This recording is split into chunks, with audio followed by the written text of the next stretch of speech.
আসসালামু আলাইকুম। আমি আলফিয়া রান্নাঘর থেকে চলে এসেছি। আজকে বানাবো মাংস ফ্রাই বা মাংসর কোয়াব। তার জন্য আমার কাছে গোশটা অ্যাভেলেবেল ঠিক মতন ছিল না।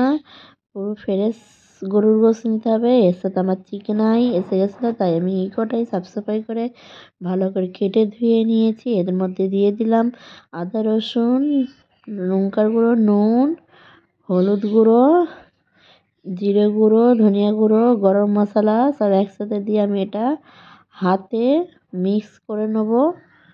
মিক্স করে নেওয়ার পর আমি অল্প পানি দেবো। পানির পরিমাণটাও আমি তোমাদেরকে দেখিয়ে দেবো।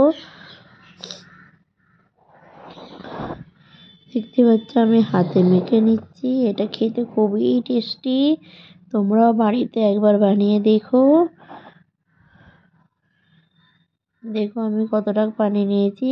এই আঙ্গুলের এক গাঁট, বৃদ্ধাঙ্গুলির পাশের আঙ্গুলটার 4টে সিটি মেরেছি। কত সুন্দর শুকনো শুকনো মশলাদার হয়ে গেছে।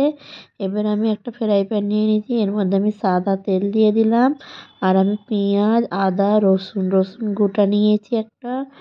পুরো একটা গোটা রসুন নিয়েছি, আর আদাটা কুচি কুচি করে নিয়েছি, আর পেঁয়াজও এখানে কুচি কুচি করে নিয়েছি। তোমরা পরিমাণটা দেখতে পাচ্ছ কতটা। পেঁয়াজটা হালকা ফ্রাই করে নেব।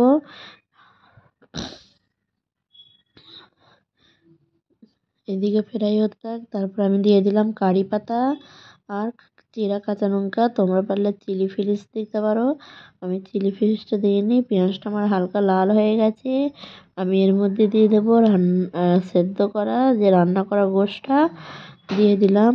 দেওয়ার পর আমি এটাতেও ভালো করে ফ্রাই করে নিয়ে নেবো। উল্টে পিল্টে সময় ধরে একটু ফ্রাই করে নেবো। যারা সাবস্ক্রাইব করো না তারা আমার ভিডিওটা সাবস্ক্রাইব করে দিও, আর বন্ধুদের মাঝে শেয়ার করে দিও আমার ভিডিওটা।